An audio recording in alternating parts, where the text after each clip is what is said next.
दोस्तों, आज की यह सच्ची घटना है प्रयागराज के कुंभ मेले की। जहां एसपी साहब भेष बदलकर चाय बेच रहे थे, तभी वहां एक दरोगा आता है और एसपी साहब से हफ्ता वसूली के लिए पैसे मांगता है। साथ ही दुकान में तोड़फोड़ भी कर देता है। दोस्तों, इसके बाद एसपी साहब ने जो किया उसे सुनकर आप भी हैरान रह जाएंगे। इस घटना को वहां मौजूद जिन लोगों ने देखा था वे सभी हैरान रह गए थे। वीडियो शुरू करने से पहले आपसे एक छोटा सा निवेदन है, वीडियो को लाइक, चैनल को सब्सक्राइब जरूर करें। तो चलिए वीडियो को शुरू करते हैं। दोस्तों, दरअसल होता यह है कि प्रयागराज में कुंभ का मेला लगा हुआ था। महाकुंभ में बड़े ही जोर शोर और उत्साह के साथ मेला चल रहा था। विदेशों से मेहमानों का आना जाना शुरू हो गया था और बहुत सारे साधु संत उस मेले में आए थे। प्रयागराज में उस वक्त अजय शुक्ला नाम के एसपी साहब अपने पद पर नियुक्त थे, जो कुंभ मेले की सारी व्यवस्था देख रहे थे। मेले की कानून व्यवस्था की पूरी जिम्मेदारी एसपी साहब के ऊपर थी। दोस्तों, होता यह है कि प्रयागराज के एक छोटे से गांव में रोहित नाम का एक लड़का रहता था। रोहित अपने माता पिता का इकलौता बेटा था। उसके पिताजी को सांस की बीमारी थी और उसकी माताजी एक पैर से विकलांग थी। रोहित के ऊपर अपने माता पिता और घर की पूरी जिम्मेदारी थी, क्योंकि वह बहुत ही गरीब परिवार से था। रोहित ने अपने जीवन में शुरू से ही संघर्ष किया था। वह बहुत परेशान रहता था, क्योंकि उसके पास इतना पैसा नहीं था कि वह अपने पिताजी का इलाज करवा सके और अपनी माताजी की तबीयत ठीक करवा सके। दोस्तों, प्रयागराज में कुंभ का मेला जनवरी 2025 में लगा हुआ था। रोहित पूरे दिन मजदूरी करके अपने घर की व्यवस्था संभालता था। रोहित सुबह 8 बजे उठकर मजदूरी करने जाता था और रात को 8 बजे अपने घर लौटता था। रोहित सोचता है, क्यों ना मैं भी इस कुंभ मेले में अपना छोटा सा धंधा शुरू कर लूं। इस महाकुंभ मेले में बहुत से लोगों को रोजगार मिला था और बहुत से लोग अपनी छोटी मोटी दुकानें लगाकर धंधा कर रहे थे और अपना जीवन यापन कर रहे थे, क्योंकि कुंभ मेले में बहुत अधिक मात्रा में भीड़ आई हुई थी। ये सोचकर वह भी वहां जाकर अच्छे खासे पैसे कमा सकेगा और अपने माता पिता का इलाज करवा सकेगा। रोहित अपने माता पिता की आज्ञा लेकर प्रयागराज जाने का निर्णय करता है और प्रयागराज में आकर रोहित एक चाय की छोटी सी दुकान खोलता है। चाय की दुकान खोलने के लिए रोहित को आसानी से जगह मिल गई थी। रोहित ने चाय की दुकान जिस जगह पर खोली थी वह साधारण इलाका नहीं था, क्योंकि उसके पास ही गंगा नदी का घाट था। रोहित अपनी दुकान खोल लेता है और जब पहले दिन उसने चाय बेची तो उसे अच्छा खासा मुनाफा हुआ। तभी कुछ कानून के रखवाले वहां आते हैं और रोहित से पूछते हैं कि उसने दुकान यहाँ पर क्यों खोली है। रोहित जवाब देता है कि साहब, मुझे ये जगह अच्छी लगी थी, क्योंकि यहाँ घाट पास में ही है और ठंड के समय में जब लोग घाट से नहाकर बाहर आएंगे तो मैं उन्हें अपनी यह गर्म चाय पिला सकूंगा। ये सुनकर कानून के रखवाले आगे बढ़ जाते हैं। दोस्तों, लगभग 1 महीने का कुंभ मेला लगता है। रोहित को 1 सप्ताह हो चुका था कुंभ मेले में अपनी चाय की दुकान लगाए हुए। कुछ दिन और बीतते हैं, तभी वहां एक दरोगा आता है और वह दरोगा रोहित से कहता है, मुझे चाय पिला दो।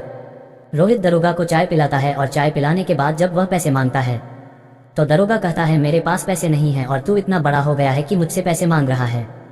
तब रोहित कहता है, साहब आप कैसी बात कर रहे हैं, कोई बात नहीं, आप कानून के रखवाले हैं, हमारी देख रेख करते हैं, ठीक है, अब चाय के पैसे मत दीजिए।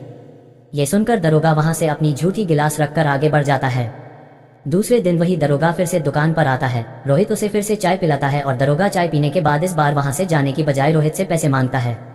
वह कहता है, ए लड़केला, मुझे 500 दे। रोहित हैरानी से पूछता है, साहब आप मुझसे 500 क्यों मांग रहे हैं। दरोगा कहता है, मैं अपने जेब खर्चे के लिए 500 मांग रहा हूँ। मैं भी तो मेला घूमूं, मैं भी तो यहाँ की सारी चीजें अच्छे से देखूंगा, ला मुझे 500 दे कुंभ मेले में घूमने के लिए। रोहित कहता है, साहब मेरे लिए 500 बहुत बड़ी रकम है, मैं आपको 500 कैसे दे दूं, मैं नहीं दे सकता। ये सुनकर दरोगा गुस्से में आ जाता है और रोहित से बदसलूकी करता है और दरोगा दादागिरी करने लगता है। रोहित दरोगा से माफी मांगते हुए कहता है, साहब मुझे माफ कर दीजिए, मेरे पास 500 नहीं है, मैंने कल जो चाय बेची थी उससे सारे सामान ले आया, अब मेरे पास पैसे नहीं है, जब मैं अपनी सारी चाय बेच दूंगा तब आपको पैसे दूंगा। ये सुनकर दरोगा और गुस्सा हो जाता है और रोहित की दुकान में जो कांच की गिलास पड़ी थी वह उसे सड़क पर पटक देता है। वहां तमाशा खड़ा हो जाता है। अब रोहित बहुत परेशान हो जाता है। रोहित के पास में एक दुकान वाला आता है और उससे कहता है, रोहित तुम इस दरोगा की शिकायत यहाँ के पुलिस थाने में दर्ज करवा दो। रोहित एक गरीब लड़का था और अपने गाँव से अपने माता पिता को छोड़कर यहाँ धंधा करने आया था। वह बहुत डर रहा था। तब उसके आसपास के दुकान वालों ने उसे समझाया और हिम्मत देने की कोशिश की। रोहित पुलिस थाने में उस दरोगा की रिपोर्ट लिखवाने जाता है। जब रोहित पुलिस थाने में जाता है तो वहीं अजय शुक्ला नाम के एसपी साहब बैठे हुए थे। रोहित जब दारोगा के पास रिपोर्ट लिखवाने जाता है तो वह दारोगा रिपोर्ट लिखने से मना कर देता है, क्योंकि कई पुलिस वाले आपस में मिले होते हैं। वह दारोगा भी उसी पैसे मांगने वाले दरोगा से मिला हुआ था। जब दारोगा रिपोर्ट नहीं लिखता है तो रोहित एसपी साहब के केबिन में जाता है। एसपी साहब उस वक्त वहीं बैठे हुए थे। एसपी साहब पूछते हैं, क्या हुआ, तुम्हें क्या दिक्कत है, तुम अचानक ऐसे मेरे केबिन में क्यों आ गए। रोहित रोते बिलखते हुए एसपी साहब से कहता है, साहब कुछ पुलिस वाले कुंभ के मेले में मुझे परेशान कर रहे हैं, मुझे धंधा नहीं करने दे रहे हैं, मुझसे रोजाना आकर पैसे मांग रहे हैं और बदसलूकी कर रहे हैं, मैं बहुत गरीब परिवार का लड़का हूँ, साहब मेरी मदद कीजिए। एसपी साहब ये सुनकर थोड़े मायूस हो जाते हैं क्योंकि वे बड़े ही दयालु और करुणामय इंसान थे। उनके जीवन का एक ही सिद्धांत था कि उनके इलाके में कभी किसी असहाय, गरीब और जरूरतमंद व्यक्ति पर किसी भी प्रकार का अत्याचार ना हो। जब एसपी साहब ने रोहित से ये सब सुना तो वे मायूस हो गए और उन्होंने रोहित से पूछा, तुम्हारी दुकान किस इलाके में है? तब रोहित अपने इलाके का नाम बताता है। एसपी साहब रोहित के साथ उस इलाके में पहुंचते हैं तो वहां कुछ पुलिस वाले थे, पर वह दरोगा नहीं था जिसने रोहित से बदसलूकी की थी और पैसे मांगे थे। तब रोहित कहता है, साहब लगता है आज वह दरोगा नहीं आया है, शायद वह किसी और इलाके में गया होगा। फिर एसपी साहब कुंभ मेले में राउंड पर जाते हैं और सारी व्यवस्था देखते हैं। शाम का वक्त होता है और वह दरोगा रोहित की दुकान पर वापस आकर उसे धमकाता है, तेरी हिम्मत कैसे हुई एसपी साहब से मेरे खिलाफ शिकायत करने की? इसके बाद दरोगा रोहित को थप्पड़ मार देता है। अब रोहित फिर से एसपी साहब के पास जाता है। दूसरे दिन एसपी साहब सोचते हैं कि अगर मुझे उस दरोगा को रंगे हाथों पकड़ना है तो मुझे चाय वाला बनकर ही वहां जाना पड़ेगा। तब अगले दिन एसपी साहब चाय वाले का भेष बदलकर रोहित की दुकान पर जाते हैं। दोस्तों, उस दिन दरोगा फिर से रोहित की दुकान पर आता है। दरोगा थोड़ा सा चौंक जाता है क्योंकि उस दिन रोहित की जगह एसपी साहब भेष बदलकर चाय बेच रहे थे। दरोगा एसपी साहब के पास आकर पूछता है, आज वह लड़का कहाँ है जो रोज चाय बेचता है? एसपी साहब जो चाय वाले के भेष में थे दरोगा से कहते हैं, साहब वह मेरा छोटा भाई है और वह आज दूसरी जगह चाय बेचने गया है, आज इस दुकान पर मैं चाय बेचूंगा। तब दरोगा कहता है, ठीक है, ला मुझे एक चाय पिला। एसपी साहब दरोगा को चाय पिलाते हैं। जब दरोगा चाय पी लेता है और एसपी साहब उससे पैसे मांगते हैं तो दरोगा एसपी साहब को भी धमकाने लगता है, शायद तू यहाँ नया आया है इसलिए तुझे पता नहीं है। अपने छोटे भाई से पूछना कि उसने मुझसे एक बार चाय के पैसे मांगे थे तो मैंने उसकी क्या हालत की थी। ये सुनते ही एसपी साहब को गुस्सा आ जाता है। एसपी साहब कहते हैं, साहब आपने जो भी किया हो मुझे नहीं पता, लेकिन आपको इस चाय के पैसे तो जरूर देने पड़ेंगे क्योंकि साहब मैं गरीब और मजदूर व्यक्ति हूँ और यहाँ पर मैं चाय बेच रहा हूँ।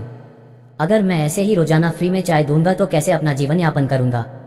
तब दरोगा बोलता है, तेरी इसी में भलाई है कि तू मुझसे चाय के पैसे ना मांगे, वरना मैं तेरी दुकान यहाँ से खाली करवा दूंगा। एसपी साहब को और गुस्सा आता है और वे कहते हैं, साहब मैं तो आपसे पैसे लेकर ही रहूंगा, आप चाहे कितने ही बड़े पुलिस वाले क्यों ना हो, क्योंकि यह मेरी रोजी रोटी है और मैं इसी से कमा कर खाता हूँ। तब वह दरोगा गुस्से में आकर एसपी साहब की कॉलर पकड़ लेता है और उसे पीछे की ओर धक्का दे देता है। जैसे ही एसपी साहब को वह दरोगा धक्का देता है, एसपी साहब गुस्से में आग बबूला होकर दुकान के अंदर से लाठी निकालकर उसके सामने खड़े हो जाते हैं। तब दरोगा बोलता है, क्या तू मुझे लाठी से मारेगा? मेरे सामने पहलवानी मत कर, मैं एक पुलिस वाला हूँ। एसपी साहब वहां पर जोर जोर से हंसने लगते हैं। तब वह दरोगा कहता है, तू पागल हो गया है, तू जोर जोर से क्यों हंस रहा है? लगता है तुझे पागलपन के दौरे पड़ गए हैं। जब दरोगा एसपी साहब को गमछा उतारते हुए देखता है तो उसे लगता है कि शायद ये चाय वाला मुझसे पहलवानी करेगा। दरोगा ये सोचकर कहता है, तुझे ज्यादा पहलवानी छड़ी है जो अपने सिर से गमछा उतार रहा है, हाथ में लाठी लिए हैं, तू कहाँ का पहलवान है? इस पर एसपी साहब जवाब देते हैं, बेटा मैं पहलवान तो नहीं हूँ, लेकिन मैं वह इंसान हूँ जो आज तुझे तेरी ड्यूटी से बाहर निकाल कर ही रहूंगा। फिर एसपी साहब अपने असली रूप में आते हैं, अपना कार्ड दिखाते हैं। जैसे ही दरोगा एसपी साहब का कार्ड देखता है वह चौंक जाता है और वहीं खड़े खड़े रोने लगता है। दरोगा के पैर कांपने लगते हैं और वह एसपी साहब के पैर में गिरकर गिड़गिड़ा आता है, साहब मुझे माफ कर दो। एसपी साहब फिर कहते हैं, मैं तुझे रंगे हाथों पकड़ना चाहता था ताकि तुम्हारी असलियत सामने आ सके। एसपी साहब गुस्से में दरोगा को डांटते हुए कहते हैं, तुझे क्या मजा आता है गरीब और असहाय लोगों को सताने में? तुझे यह वर्दी इसलिए पहनाई गई है कि तू लोगों की रक्षा करे, ना कि उनके साथ अभद्र और दुर्व्यवहार करें। इस दुनिया में पुलिस वालों को रक्षक कहा जाता है, लेकिन जब रक्षक ही भक्षक बन जाते हैं तो फिर इस दुनिया के सामने हम अपना किसी को क्या मुंह दिखाएंगे? एसपी साहब दरोगा को इस तरह से डांटते हैं कि उसे यह एहसास होता है कि उसने बहुत बड़ी गलती की है। एसपी साहब फिर कहते हैं, ये कुंभ का मेला है, यहाँ हर व्यक्ति को अपना जीवन जीने का अधिकार है, हर व्यक्ति को अपना धंधा अपना व्यवसाय करने का अधिकार है। तू कौन होता है जो इन सब गरीब लोगों को परेशान करता है? तभी वहाँ के आसपास के दुकान वाले भी आकर एसपी साहब से कहते हैं, साहब इस दरोगा ने हम सभी की नाक में दम कर रखा है। एसपी साहब ने अपने अधिकार और जिम्मेदारी का सही इस्तेमाल किया। जब किसी पुलिस अधिकारी ने जनता को डराने धमकाने और उनका शोषण करने की कोशिश की तो एसपी साहब ने बिना कोई डर दिखाए उस दरोगा को पकड़वाया और उसे न्याय दिलवाया। एसपी साहब का ये कदम ये साबित करता है कि उन्हें अपनी भूमिका और अपने कर्तव्यों का पालन करना आता है और किसी भी व्यक्ति को उसके अधिकारों से वंचित करने का हक नहीं होता, चाहे वह कोई भी हो। एसपी साहब का ये कार्य सही था क्योंकि उन्होंने पुलिस की ताकत का इस्तेमाल दुरुपयोग करने वाले अधिकारी के खिलाफ किया और आम जनता को सुरक्षा का एहसास दिलवाया। किसी भी प्रशासनिक अधिकारी का कार्य जनता की भलाई के लिए होना चाहिए और एसपी साहब ने यही किया। आपका सवाल बहुत महत्वपूर्ण है और इसका उत्तर यही है कि एसपी साहब ने जो किया वह बिल्कुल सही